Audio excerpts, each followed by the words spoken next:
പിതാവിൻ്റെയും പുത്രൻ്റെയും പരിശുദ്ധാത്മാവിൻ്റെയും നാമത്തിൽ ആമേൻ. സ്നേഹമുള്ള ശാലോം പ്രേക്ഷകരെ, ഇന്നത്തെ വചന സന്ദേശത്തിലേക്ക് നമുക്കൊരുങ്ങാം.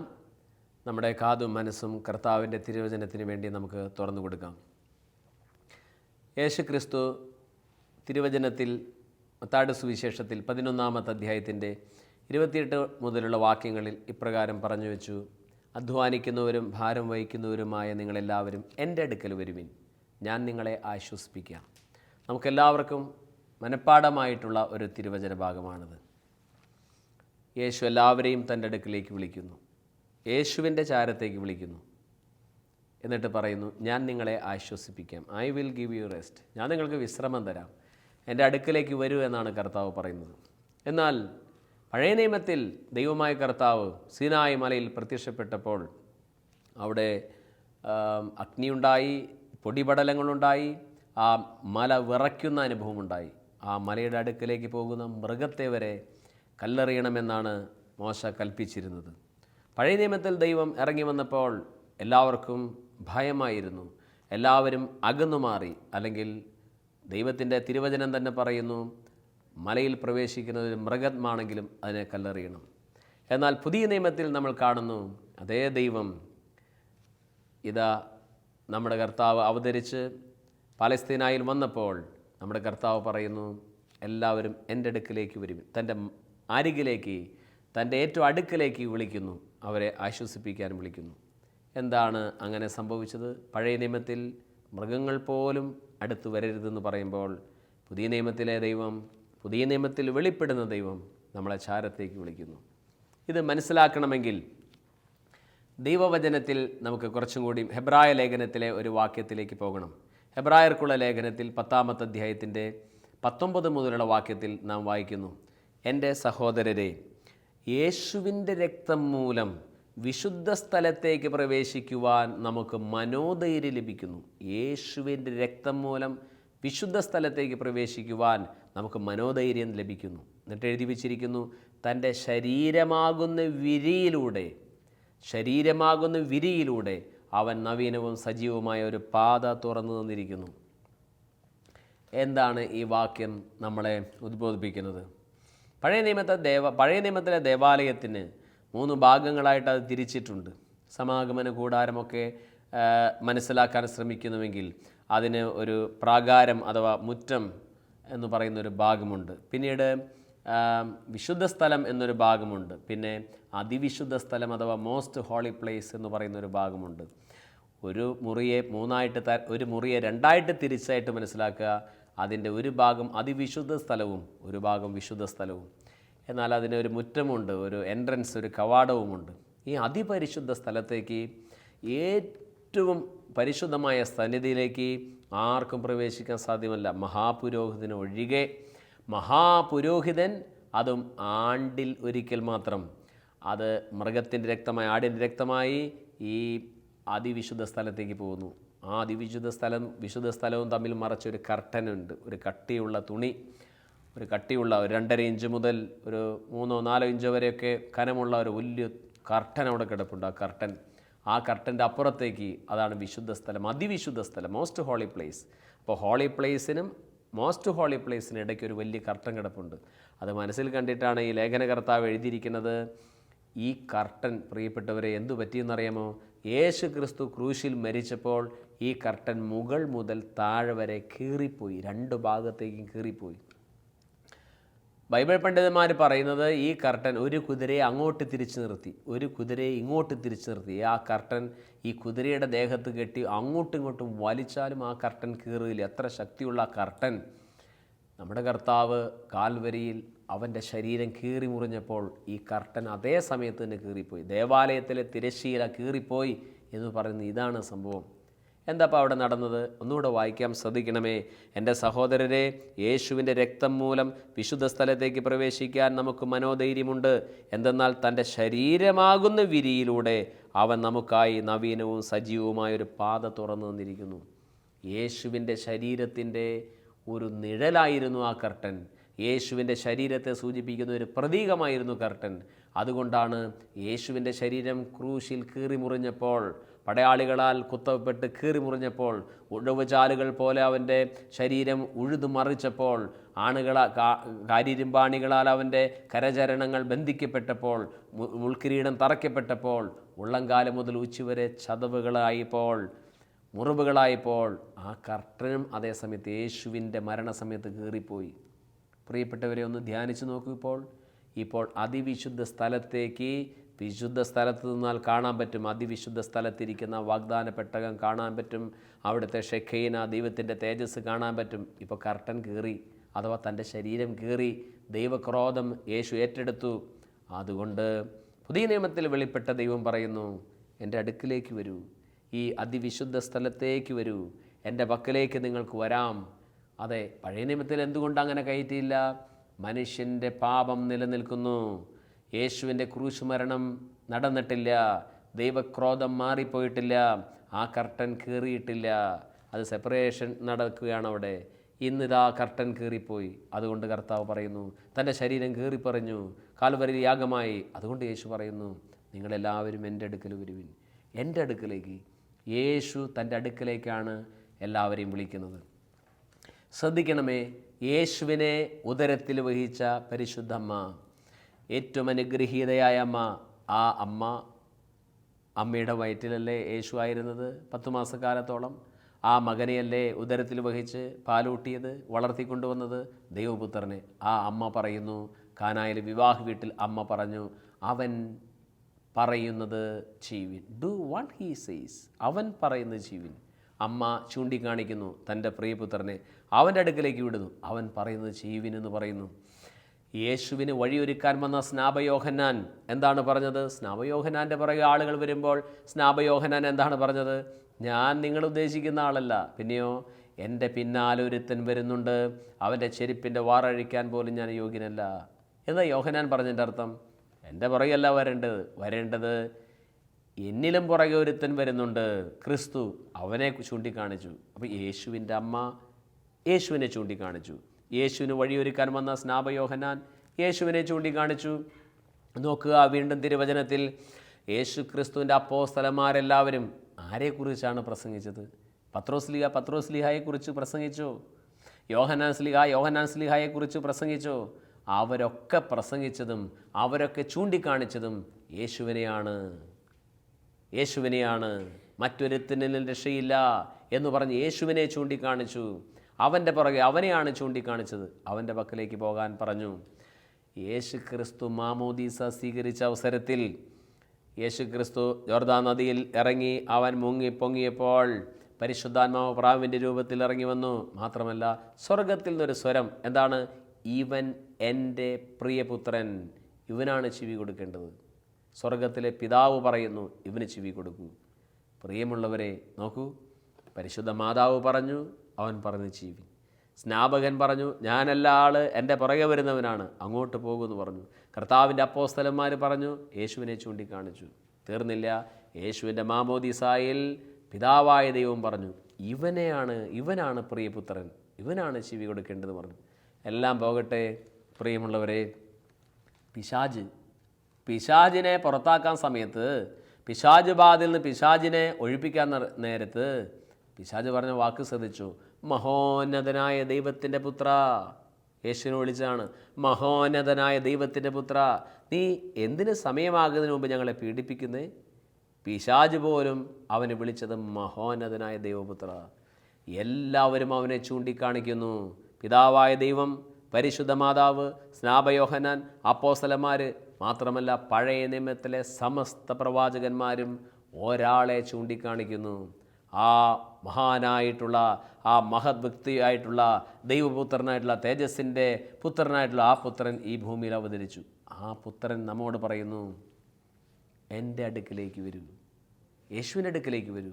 പ്രിയമുള്ളവരെ, നമ്മൾ നമ്മുടെ പ്രശ്നങ്ങൾ കൊണ്ട് ആരുടെ അടുക്കിലേക്കാണ് പോകുന്നത്? നമ്മൾ നമ്മുടെ പ്രശ്നം ആരുടെ കരങ്ങളിലാണ് ഏൽപ്പിക്കാൻ ശ്രമിക്കുന്നത്? നമ്മൾ തന്നെ അത് കൈകാര്യം ചെയ്യാൻ നോക്കുകയാണോ? നമ്മൾ ചില മനുഷ്യരിൽ ആശ്രയിക്കുകയാണോ? നമ്മൾ നമ്മുടെ ഈ കൊച്ചു ബുദ്ധിയിൽ ആശ്രയിക്കുകയാണോ? ദൈവം പറയുന്നു, എൻ്റെ അടുക്കിലേക്ക് വരൂ, ഞാൻ അതിൽ ഇടപെടാം, ഞാൻ അത് ക്രമീകരിച്ചു തരാം, ഞാനതിൽ നിനക്ക് ആശ്വാസം തരുന്ന തരത്തിൽ ഇടപെടാം. യേശുവിൻ്റെ കരങ്ങളിലേക്ക് വെച്ച് കൊടുക്കുവാൻ യേശു ആവശ്യപ്പെടുകയാണ്. പ്രിയമുള്ളവരെ, പലരും സ്വന്തം പരിശ്രമം കൊണ്ടാണ് ചെയ്തു തീർക്കാൻ ശ്രമിക്കുന്നത്. നമ്മുടെ അപ്പോസ്തലന്മാരൊക്കെ അങ്ങനെയായിരുന്നു. തുടക്കത്തിൽ തോണിയിൽ അക്കരയ്ക്ക് പോകുമ്പോൾ കൊടുങ്കാറ്റുണ്ടായി, വെള്ളമെല്ലാം തോണിയിൽ കയറി യേശു ക്രിസ്തു അവിടെ കിടന്നുറങ്ങി. ഉറക്കം നടിക്കുകയാണോ എനിക്ക് അറിഞ്ഞുകൂടാ. അവർ തോണി പിടിച്ചു നിർത്താൻ ശ്രമിച്ചു. ഒരുപക്ഷേ തോണിയിൽ കയറിയ വെള്ളമെല്ലാം കോരി വറ്റിക്കാൻ ശ്രമിച്ചു കാണും. പറ്റിയില്ല. തോണി ശാന്തമാകണമെങ്കിൽ കടൽ ശാന്തമാകണം. കടൽ ശാന്തമാക്കാൻ അപ്പോസ്തലന്മാർക്ക് കഴിവില്ല. അവസാനം അവർ യേശുവിനെ തട്ടി വിളിച്ചു, ഗുരു, ഞങ്ങൾ നശിക്കുന്നത് നീ ഗവനിക്കുന്നില്ലേ? യേശു എഴുന്നേറ്റു, ഒരു കരമുയർത്തി പറഞ്ഞു, അടങ്ങുക, ശാന്തമാവുക. കടൽ അടങ്ങി, കൊടുങ്കാറ്റടങ്ങി, എല്ലാം ശാന്തമായി. യേശുവിനെ വിളിച്ചു ഉണർത്തിക്കൂടെ? അവൻ ഈ തോണിയിലുള്ളപ്പോൾ നീ എന്തിനാണ് വിഷമിക്കുന്നത്? യേശുവിനെ വിളിച്ചുകൂടെ? അതാണ് യേശു പറയുന്നത്, എൻ്റെ അടുക്കലേക്ക് വരൂ. ഞാൻ മനോഹരമായിട്ടുള്ള ഈ ജീസസ് സിനിമയിൽ, എൻ്റെ ഹൃദയസ്പർശിയായിട്ടുള്ള സിനിമയിലും കണ്ടിട്ടുണ്ട്. അതോടൊപ്പം തന്നെ മർക്കോസിൻ്റെ സുവിശേഷം 9-ാമത്തെ അധ്യായം വായിക്കുമ്പോൾ ഒരു സിനിമ പോലെ തോന്നും. 14 മുതലുള്ള വാക്യങ്ങൾ. ആ ഉയർന്ന മല, താബോർ എന്നാണ് എല്ലാവരും പറയുന്നത്. താബോർ എന്ന വാക്ക് വേദപുസ്തകത്തിൽ കാണുന്നില്ല. ഒരു ഉയർന്ന മല. ആ ഉയർന്ന മലയിലേക്ക് യേശു തൻ്റെ ശിഷ്യന്മാരിലെ കോർ ഗ്രൂപ്പ് മെമ്പേഴ്സിനെ എന്നാണ് ഞാൻ സൂചിപ്പിക്കുക, പത്രോസിനെയും യോഹന്നാനെയും യാക്കോബിനെയും കൊണ്ട് ഒരു ഉയർന്ന മലയിലേക്ക് പോയി. താഴെ ബാക്കിയുള്ള 9 ശിഷ്യന്മാർ നിൽപ്പുണ്ട്. ഏതായാലും താബോർ മലയിലെ രൂപാന്തരീകരണം, ആ ഉയർന്ന മലയിലെ രൂപാന്തരീകരണം പ്രക്രിയയൊക്കെ കഴിഞ്ഞ് യേശു താഴേക്ക് വരുമ്പോൾ ഒരു സംഭവം ഉണ്ടായി. എന്താണെന്നോ, താഴെ 9 ശിഷ്യന്മാരുണ്ട്. അവിടേക്ക് ഒരപ്പച്ചൻ തൻ്റെ മകനെ കൊണ്ടുവന്നു. മകൻ എന്താണ് പ്രശ്നം? ചെവി കേൾക്കുകയില്ല, പിന്നെയോ സംസാരിക്കാൻ കഴിവില്ല. വേദപുസ്തകത്തിൽ എഴുതി വെച്ചിരിക്കുന്നു, മൂകനും ബധിരനുമായ ആത്മാവ് ബാധിച്ച കുട്ടി. അവനെന്തോ പിശാച് ബാധയുണ്ടായിട്ട് ചെവി കേൾക്കാനും വയ്യ, സംസാരിക്കാനും വയ്യ. ഈ പ്രശ്നമുള്ള ഒരു കുട്ടിയെ ഒരപ്പൻ കൊണ്ടുവന്നു. യേശുവിൻ്റെ അടുക്കലേക്കാണ് കൊണ്ടുവന്നത്. യേശു അവിടെ ഇല്ല. അപ്പോസ്തലന്മാരെല്ലാവരും മാറി മാറി പരിശ്രമിച്ചു കാണും അവനെ സുഖപ്പെടുത്താൻ. സാധിച്ചില്ല. അപ്പോഴാണ് അപ്പച്ചൻ ശ്രദ്ധിച്ചത്, ആണ്ടേ യേശു മലമുകളിൽ നിന്ന് ഇറങ്ങി വരുന്നു. അപ്പച്ചൻ കുട്ടിയും വലിച്ചുകൊണ്ട് യേശുവിൻ്റെ അടുക്കലേക്ക് ചെന്നു. യേശുവിൻ്റെ അടുക്കലേക്ക് ചെന്നിട്ട് ആ അപ്പച്ചൻ പറഞ്ഞു, ഞാൻ എൻ്റെ മകനെ നിൻ്റെ ശിഷ്യന്മാരുടെ അടുക്കൽ കൊണ്ടുവന്നു, അവർക്ക് സുഖപ്പെടുത്താൻ കഴിഞ്ഞില്ല. അപ്പോൾ യേശു ക്രിസ്തു പറയുന്നൊരു വാക്യം മർക്കോസിൻ്റെ സുവിശേഷം 9-ാമത്തെ അധ്യായത്തിലുണ്ട്. 14 മുതൽ വായിച്ചു നോക്കണം. യേശു പറഞ്ഞു, അവനെ ഇവിടെ എൻ്റെ അടുക്കൽ കൊണ്ടുവരിക. അവനെ ഇവിടെ എൻ്റെ അടുക്കൽ കൊണ്ടുവരിക. എന്തോ ആജ്ഞാശക്തിയാണ് ആ സ്വരത്തിന്. നിങ്ങളത് മനസ്സിൽ കാണണം. അവനെ ഇവിടെ എൻ്റെ അടുക്കൽ കൊണ്ടുവരിക. പ്രിയമുള്ളവരെ, ഇന്നും യേശു പറയുന്നതാണ്, നിൻ്റെ പ്രശ്നം എൻ്റെ അടുക്കൽ കൊണ്ടുവരിക. അവനെ ഇവിടെ എൻ്റെ അടുക്കൽ കൊണ്ടുവരിക. യേശുവിൻ്റെ അടുക്കൽ കൊണ്ടുവന്നു. പിശാച് ആ കുട്ടിയെ തള്ളി താഴെയിട്ടു. വായിൽ നിന്ന് നുരയും പതയും വരാൻ തുടങ്ങി. അവൻ അസ്വസ്ഥത കാണിച്ചു. യേശു അവനെ സ്പർശിച്ചില്ല.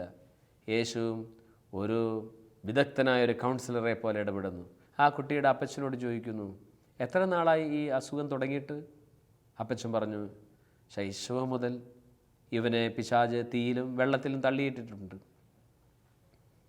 യേശു ആ കുട്ടിയിൽ ഇടപെടുന്നതിന് മുമ്പ് ആ അപ്പച്ചൻ ഇങ്ങനെ പറഞ്ഞു, അങ്ങേക്ക് എന്തെങ്കിലും ചെയ്യാൻ കഴിയുമെങ്കിൽ ഞങ്ങളുടെ മേൽ കരുണ തോന്നി ഞങ്ങളെ സഹായിക്കണമേ.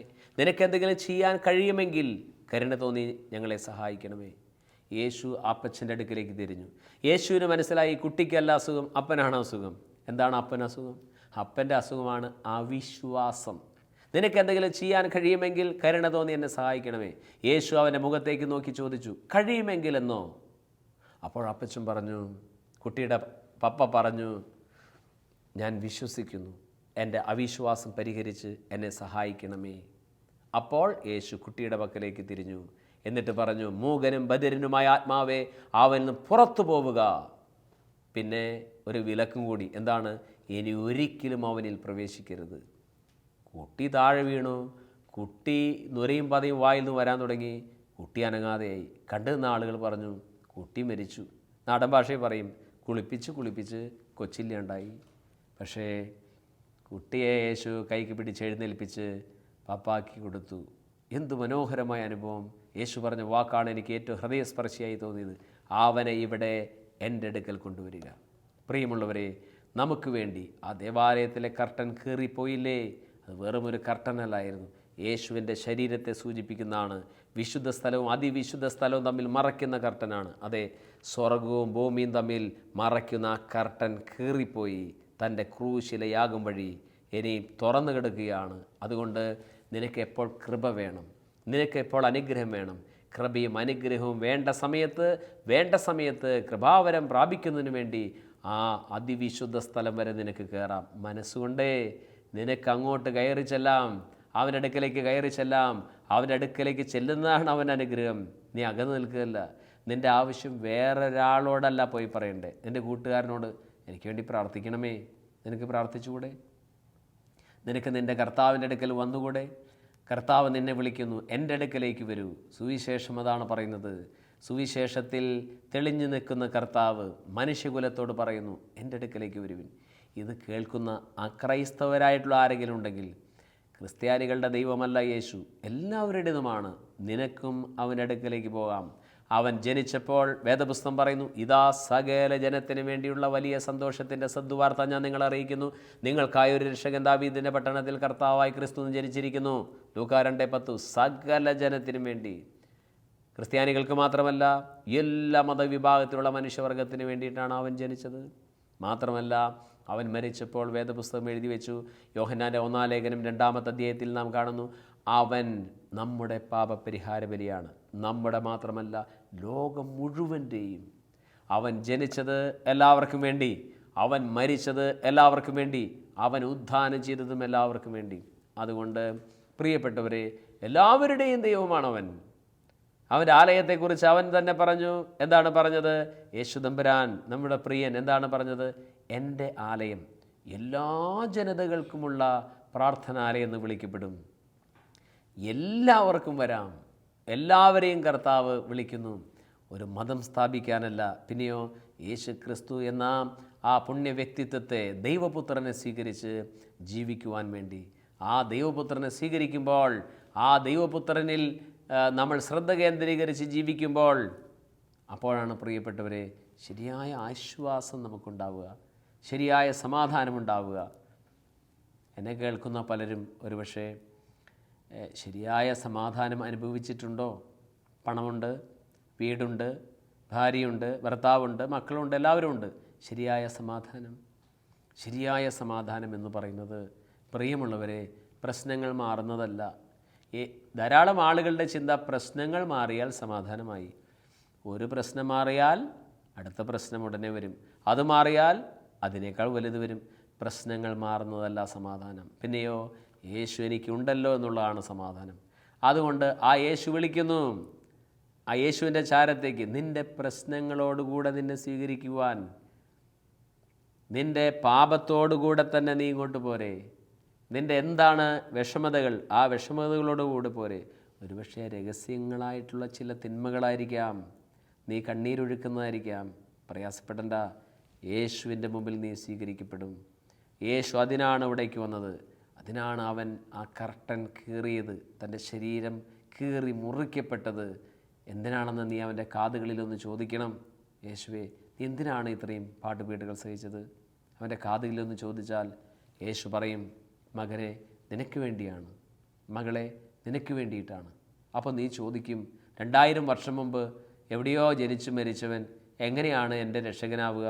എനിക്ക് എങ്ങനെയാണ് ആ വിമോചനം കിട്ടുക? പ്രിയമുള്ളവരെ, അന്ന് അവൻ ഒരു സ്ഥലത്തു മാത്രമായിരുന്നു, ബെത്ലഹേമിൽ, ആ ചുറ്റുവട്ടത്തുള്ള സ്ഥലങ്ങളിൽ. ഇന്നവൻ നിറഞ്ഞിരിക്കുകയാണ്. അവനിന്ന് പിന്നെ ആ ശരീരത്തിൽ ഒതുങ്ങി നിൽക്കുന്നില്ല, അവൻ നിറഞ്ഞു നിൽക്കുകയാണ് എല്ലായിടത്തും. നീ എവിടെ ആയിരിക്കുന്നുവോ അവിടേക്ക് വന്ന് ആശ്വാസം നൽകാൻ കഴിയുന്നവൻ, സകല ആശ്വാസത്തിൻ്റെയും ഉറവിടമായവൻ. നീ എവിടെയായിരിക്കുന്നുവോ അവിടേക്ക് കടന്നു വന്ന് നിനക്ക് സ്വർഗീയമായ ആശ്വാസം പ്രദാനം ചെയ്യാൻ സാധിക്കും. നിൻ്റെ നെഞ്ചിലെ ഭാരവും നിൻ്റെ അസ്വസ്ഥതകളെല്ലാം മാറ്റാൻ അവന് സാധിക്കും. യോഹന്നാൻ്റെ സുവിശേഷത്തിൽ വായിച്ചിട്ടില്ലേ, 14-ാമത്തെ അധ്യായത്തിൻ്റെ ആദ്യ വാക്യത്തിൽ, നിങ്ങളുടെ ഹൃദയം അസ്വസ്ഥമാകേണ്ട. എത്ര ആശ്വാസം നൽകുന്ന വാക്യം! നിങ്ങളുടെ ഹൃദയം അസ്വസ്ഥമാകേണ്ട. മറ്റു ചില ട്രാൻസ്ലേഷൻ കാണുന്നത് നിങ്ങളുടെ ഹൃദയം കലങ്ങിപ്പോകേണ്ട. രണ്ടും നല്ല വാക്യങ്ങളാണ്. കലങ്ങിപ്പോകേണ്ട, അസ്വസ്ഥമാകേണ്ട. പിന്നെ എന്ത് ചെയ്യണം? പിതാവിൽ വിശ്വസിക്കുവിൻ, എന്നിലും വിശ്വസിക്കുവിൻ. യേശു നിനക്ക് വേണ്ടി യാഗമായി എന്ന മഹനീയമായ സത്യം നീ അംഗീകരിച്ച് അവനെ ഉള്ളത്തിൽ സ്വീകരിക്കുമ്പോൾ അപ്പോൾ തുടങ്ങുന്നു നമ്മുടെ സമാധാനം, അപ്പോൾ തുടങ്ങുന്നു നമ്മുടെ സ്വസ്ഥത. എല്ലാം ആ സമയത്താണ് നമ്മുടെ ഉള്ളിലേക്ക് ഒഴുകി വരുന്നത്. അത് യേശുവുമായി ബന്ധം സ്ഥാപിക്കുന്നതിൻ്റെ ആദ്യപടിയാണ്. യേശുവുമായി ബന്ധം സ്ഥാപിക്കുന്ന ഒരു ബന്ധമാണ്. ധാരാളം ആളുകൾ ആ ബന്ധത്തിലേക്ക് വരുന്നില്ല. പ്രിയമുള്ളവരെ, ഇന്നത്തെ ദിവസം നമ്മളെല്ലാവരെയും സ്വീകരിക്കാൻ കൈനീട്ടി നിൽക്കുന്ന ആ മുറിവുള്ള നാഥൻ്റെ കരങ്ങളിൽ ഏൽപ്പിച്ചു കൊടുക്കണം. കുഞ്ഞുങ്ങളെ ശ്രദ്ധിച്ചിട്ടില്ലേ? നമ്മൾ കുഞ്ഞുങ്ങളൊക്കെ എടുത്ത് ലാളിച്ച് ഒരു മേശപ്പുറത്ത് കയറ്റി നിർത്തി ചുമ്മാ അവരുടെ നേരെ കൈ നീട്ടി നോക്കിയാൽ കുട്ടി എടുത്ത് ചാടും നമ്മുടെ അടുക്കിലേക്ക്. കുട്ടിയുടെ വിശ്വാസം എന്താ? എൻ്റെ പപ്പ എന്നെ പിടിക്കും, എൻ്റെ മമ്മി എന്നെ പിടിക്കും. സ്നേഹമുള്ളവരെ, ആശ്രയിക്കുക അവനിൽ, ശരണപ്പെടുക അവനിൽ. ഒരു കുഞ്ഞിനെ പോലെ ശരണപ്പെടുക. അവൻ നമ്മളെ കൈവിടുമോ? അവൻ നമ്മളെ കൈക്കൊള്ളാതിരിക്കുമോ? ആര് മറന്നാലും നമ്മെ മറക്കാത്തവൻ. അതുകൊണ്ട് അവൻ്റെ ഉള്ളംകരത്തിൽ വെച്ചു കൊടുത്തോളൂ. നേർന്ന പ്രശ്നങ്ങളെല്ലാം അവൻ ആശീർവദിക്കും. അവൻ ആശീർവദിക്കാതിരുന്നില്ല. പച്ചവെള്ളത്തിൻ്റെ മുമ്പിൽ അവൻ വന്നപ്പോൾ അത് പുതുവീഞ്ഞായി മാറി. കുഷ്ഠരോഗി കൈകൂപ്പി അവൻ്റെ അടുക്കൽ വന്നു. അങ്ങേക്ക് മനസ്സുണ്ടെങ്കിൽ എന്നെ ശുദ്ധനാക്കാൻ കഴിയും. യേശു പറഞ്ഞു, എനിക്ക് മനസ്സുണ്ട്, നിനക്ക് ശുദ്ധി വരട്ടെ. തളർവാദ രോഗിയെ കട്ടിലോടുകൂടെ യേശുവിൻ്റെ അടുക്കലേക്ക് പൂര പൊളിച്ചിറക്കി വെച്ചു. യേശു പറഞ്ഞു, കിടക്ക ചുരുട്ടി വീട്ടിലേക്ക് പോകാൻ പറഞ്ഞു. സ്നേഹമുള്ളവരെ, 5 അപ്പവും 2 മീനും ഒരു ബാലൻ യേശുവിൻ്റെ കയ്യിൽ കൊടുത്തു. യേശു അത് 5000 പേർക്കുള്ളതായിട്ട് ആശീർവദിച്ചു. യേശുവിന് കൊടുത്തതെല്ലാം അവൻ ആശീർവദിക്കും. യേശുവിന് കൊടുത്തതെല്ലാം യേശു അനുഗ്രഹിക്കും. അതുകൊണ്ട് ഇന്ന് ഈ തിരുവചനം കേൾക്കുന്ന നീ വിഷമിക്കേണ്ട കാര്യമില്ല. യേശുവിൻ്റെ കരങ്ങളിൽ കൊടുക്കുക. അവൻ അതിനെ ആശീർവദിച്ച് വ്യത്യാസമുള്ളതാക്കും. അവൻ്റെ കരത്തിന് മാത്രമേ അപ്രകാരം ആശീർവദിക്കാൻ സാധിക്കൂ. വേറൊരാളുടെ കരത്തിനും അപ്രകാരം ശക്തിയില്ല. അതുകൊണ്ട് മറ്റു കരങ്ങളിൽ വെക്കേണ്ടതില്ല. നമ്മൾ പ്രത്യാശ വെച്ചിരിക്കുന്ന കരങ്ങളിൽ വെക്കേണ്ടതില്ല. കാരണം ഇന്നത്തെ പോലെയല്ല നാളെ നയിക്കുന്നത്, ഇന്നലത്തെ പോലെയല്ല ഇന്ന് നയിക്കുന്നത്. ഒരിക്കൽ പ്രവാചകനെ കാക്ക അപ്പം കൊണ്ടു കൊടുത്തു. കുറച്ചുനാൾ കഴിഞ്ഞപ്പോൾ സറപ്തായിലെ വിധവയുടെ അടുക്കലേക്ക് അയച്ചു. ഇന്നലെയും കാക്ക, ഇന്നും കാക്ക, നാളെയും കാക്ക. അങ്ങനെയല്ല. ഇന്നലെ പക്ഷിയിലൂടെയാണെങ്കിൽ ഇന്ന് സറപ്തായിലെ വിധവയിലൂടെ, മറ്റന്നാൾ മറ്റൊരു വ്യക്തിയിലൂടെ. ദൈവത്തിന് പലതരത്തിലാണ് നമ്മളെ നയിക്കാനുള്ളത്. അതുകൊണ്ട് ഉറവയിലേക്ക് തിരിയുക, ഉറവിടത്തിലേക്ക് തിരിയുക. വേറൊന്നിലേക്കും പ്രതീക്ഷ അർപ്പിക്കരുത്. യേശുവിൽ മാത്രം പ്രതീക്ഷ, യേശുവിൽ മാത്രം ആശ്രയിക്കുക. 125 സങ്കീർത്തനത്തിൽ പോലെ കർത്താവിൽ ആശ്രയിക്കുന്നവൻ പിന്നെ കുലുങ്ങിപ്പോകാത്ത സിയോൻ പർവ്വതം പോലെയായിരിക്കും. അപ്പോൾ അതുകൊണ്ട് ഇന്നത്തെ വചനചിന്തയ്ക്ക് വിരാമമിടട്ടെ. നമ്മുടെ ജീവിതങ്ങളെ മുറിവുള്ളവൻ്റെ കരങ്ങളിൽ കൊടുക്കുക. എൻ്റെ അടുക്കിലേക്ക് വരൂ എന്ന് പറഞ്ഞവൻ, പഴയ നിയമത്തിലെ സീനായി മലയിൽ വന്നിറങ്ങിയവൻ മൃഗങ്ങൾക്ക് പോലും അവിടേക്ക് കടന്നു ചെല്ലാൻ ഭയമായിരുന്നു, അല്ലെങ്കിൽ അവയെ കൊല്ലുമായിരുന്നു. പുതിയ നിയമത്തിലെ ഇടയൻ, പുതിയ നിയമത്തിലെ കർത്താവ് നമ്മളെല്ലാവരെയും കൈനീട്ടി സ്വീകരിക്കുന്നു. കാരണം അവൻ പാപപരിഹാരം ചെയ്തു, ദൈവത്തിൻ്റെ ക്രോധം മാറിപ്പോയി. ഇനിയും കർത്താവിൻ്റെ പക്കലേക്ക് തിരിഞ്ഞ് എല്ലാം അവിടുത്തെ കരങ്ങളിൽ കൊടുക്കാം. പുറപ്പാട് 14:14 നിങ്ങൾ ശാന്തമായിരുന്നാൽ മതി, ദൈവമായ കർത്താവ് യുദ്ധം ചെയ്തുകൊള്ളും. ഒന്നുകൂടെ, നിങ്ങൾ ശാന്തമായിരുന്നാൽ മതി, ദൈവമായ കർത്താവ് നിങ്ങൾക്കായി യുദ്ധം ചെയ്തുകൊള്ളും. പ്രാർത്ഥിക്കാം. കർത്താവേ, അങ്ങ് നൽകിയ തിരുവചന സന്ദേശങ്ങൾക്ക് നന്ദി പറയുന്നു. സ്വർഗീയ രാജാവേ, പലപ്പോഴും ഞങ്ങളുടെ ജീവിതത്തിൽ അങ്ങയിൽ ആശ്രയിക്കാൻ സാധിക്കാതെ മറ്റു പല സ്ഥലത്തും, മറ്റു പലയിടങ്ങളിലും, മറ്റു പല വ്യക്തികളിലും ആശ്രയത്വം തേടാൻ ശ്രമിച്ചു. ഞങ്ങൾക്കൊന്നും ലഭ്യമായില്ല. ഇന്ന് കർത്താവേ, നീ ഞങ്ങളെ ക്ഷണിക്കുന്നു നിൻ്റെ അരികിലേക്ക്. ഞങ്ങൾ മനസ്സിലാക്കുന്നു ഞങ്ങൾക്ക് വേണ്ടി ആ വിശുദ്ധ സ്ഥലത്തെ, അതിവിശുദ്ധ സ്ഥലത്തെ ആ തിരശ്ശീല കീറിയത് നിൻ്റെ ശരീരം കീറിയതാണെന്നതിൻ്റെ സൂചനയാണെന്ന് ഞാൻ മനസ്സിലാക്കുന്നു. സ്വർഗീയ രാജാവേ, നിൻ്റെ പക്കലേക്ക് നടക്കുവാൻ ഞങ്ങൾക്ക് വേണ്ടി ഇത്രയും ത്യാഗം ചെയ്ത ദൈവപുത്ര, ഞങ്ങൾ വരുന്നു, ഞങ്ങളെ പരിപൂർണമായി ഏൽപ്പിക്കുന്നു. ഞങ്ങൾ അനുഗ്രഹിക്കുമാറാകണമേ. നിത്യം പിതാവും പുത്രനും പരിശുദ്ധാത്മാവുമായ സർവേശ്വര എന്നേക്കും ആമേൻ.